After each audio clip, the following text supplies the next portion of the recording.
Alright, so we're checking out the SKYRC B6neo LiPo charger in this video. So I am a bit late to the party in this one. Took a while for me to get my hands on this one. It's a very tiny LiPo charger, and I have a playlist that I'll link in the video description to all of my previous chargers.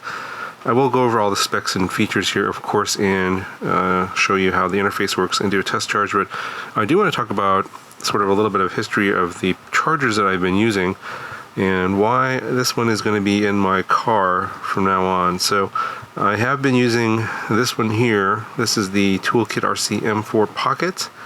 Very tiny, good for travel, and you can see size comparison wise, it's about the same height. It's a little bit wider or taller in this case here, and a little bit skinnier in this direction sideways compared to the B6neo. And then before that, I used to use this one here a lot. This is the ISDT Smart Charger SC608. It's 150 watts. You can see it's much bigger.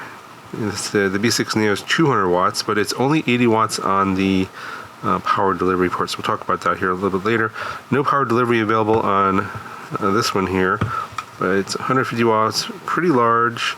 The interface is going to be similar between these two, and of course this one does 2 to 6S as well as the B6neo does 2 to 6S, whereas this M4 Pocket is limited to 1 to 4S, and it is, I think, 80 watts, I believe, on this one.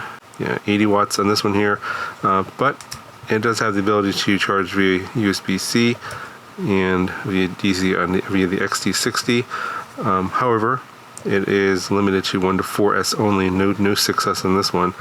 And you do have the option of going with either XT60 or XT30, so you don't need an adapter on this one, whereas you do on this one's XT60 only. So, pros and cons to all these in here, but because this can do 6S, I do occasionally fly some 6S batteries. This will be pretty much be going with me wherever I travel, or in the car basically, and I like having a LiPo charger in the car. You can charge off of the DC, which is if you use a cigarette lighter port, you can do that, or you can use a power bank. So like here is a Anchor power bank that does have power delivery out at 65 watts, and it does up to 80 watts via power delivery. So if you have a power bank that does more, you can get even more. But just plug this into the power bank, and then you can plug this into the side here, and it'll turn on. Get a little startup screen there, a little warning, and then you're right into the interface here, and you can see it says power 30 watts, 20 volts, 1.5 amps via power delivery. And we'll just do a quick charge here. So we have a 3S LiPo with an XT60. Alright, let's plug it in, press the button here, and then it detects that it's 3S LiPo, so it's auto detection. The interface here isn't quite as nice as the screens on the ISDT or the Toolkit RC chargers. Those have like color OLED screens. This is like kind of a black and white gray basic LCD. Anyway, so we go ahead and press the enter button again, and it gets into our charge settings. So we want to do LiPo. If you press this, you can select that and then choose a different chemistry. So there's lithium ion, iron phosphate, and then high volt, nickel metal hydride, etc. So obviously the ones we're probably going to be mostly using are LiPo or high volt. This is a LiPo, select that. 3S is auto selected. You have different tasks here: balance charge, storage, discharge, pretty standard. This interface looks kind of almost like what the ISDT has. You can change your voltage condition here, so that's the final voltage. So typically I like to go a little bit higher, maybe like 4.2, 4.22. That's the max, because it tends to, some of the cells will be a little bit lower than 4.2 volts when the charge actually ends. For whatever reason, that seems to always happen. And then you can set the charge current, and that's going to be based on the size of your battery. This is a 0.8 amp hours, so it's 800 milliamp hours. So if you want to do a 1C charge it at 0.8. If you want to do a 2C charge, then it's going to be 1.6. I charge my batteries at 2C. Some people won't say that's incorrect, but I haven't killed any batteries yet. So then go down, hit start, and we'll go ahead and get some beeps, and then you can see it's starting to charge. Shows your power output there to the battery at 19 watts and 2 milliamp hours going in. That's your how much is going into the battery so far. Shows your voltage there and your amps, and then the timer right here, and then this is how many watt hours have gone in. Then you press the up button here, shows you different individual cell voltages. This shows you the delta in terms of the voltage here.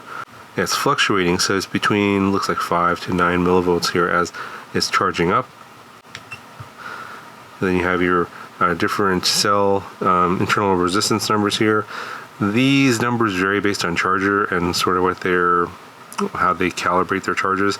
So you have to compare other batteries on the same charger for these numbers. Otherwise, the numbers just kind of, it's hard to compare apples to oranges. But this gives you sort of an idea in terms of milliohms what this charger thinks each cell's internal resistance is. So that's a standard feature in a lot of other chargers, and this one has that as well. And back to the main charging screen. So total number of milliamp hours gone in so far, 0.4 watt hours, and you can see the total battery voltage there. So overall, basic display, tells you pretty much everything you need to know, and yeah, it works pretty well. All right, to stop this, I think we just long press the enter button, and then enter again, and that should stop it. See how 0 amps going in, so that stops the whole charge. And as promised, here are the specs on the front. This is from the manual, so you can see the different input voltages there. It's 10 to 28 volts on that XD60, and then on power delivery quick charge is 12 to 20 volts. That's obviously power delivery is a standard there, so that's normal. And then your input current up to 12 amps on the DC port, and power delivery is up to 5 amps. And then your max power on the XD60 is 200 watts, and on the power delivery USB-C is 80 watts. And here are the rest of the specs on the other side. Alright, lastly, just a quick little discussion on the pricing. This one's coming in at $39 or about $40 on the Radiomaster website, and a few other stores might be selling it for a little bit more, a little bit less. The M4 Pocket still is available. Some places sell it for close to $50, other places closer to $30, so it's about the same as the B6neo, but you know, it kind of depends on which store you go to. And as far as I know, this one's been discontinued for a while, so I couldn't find anything current on this one here, but it was quite a bit more expensive when it first came out. I believe it was closer to $90 or $100 when it first came out. So definitely prices have improved. But you know, in terms of if you want what you want to spend your money on, versus the M4 Pocket versus the B6neo, I would recommend the B6neo over the Pocket just because it does more. Especially on XT60 there, it's 200 watts. On the USB-C, it is 80 watts, which is the same as the Pocket, but it does 2 to 6S. I think the only advantage of the Pocket is it's a little bit smaller. The interface is kind of clunky with this single button usage here. Check out this review if you want to see how that works. And then the other thing I do like is that it does have the XT60, XT30 on the side. But other than that, not a big advantage on the M4 Pocket over the B6neo. I think this one is going to be my go-to now. I'm going to be using this from now on, and you'll be seeing this, I guess, updates later on. If I mention, I'll be keeping it around. So if you watch any future videos, I might have an update on this as to whether it's died or whether it's still going or not. So that'll probably come out in a future video. But obviously, it's not going to be named. The video won't be named SKYRC B6neo update or anything like that. It'll probably just be something I mention in a future video. That's going to do it for this one. Link down in the video description if you want to check it out. Hope you found the video helpful. If you did, give it a thumbs up. I'd really appreciate it. And if you want to see more content like this in the future, consider subscribing to the channel. That'd really help out the channel. That'll do it for this one. Talk to you guys in the next video.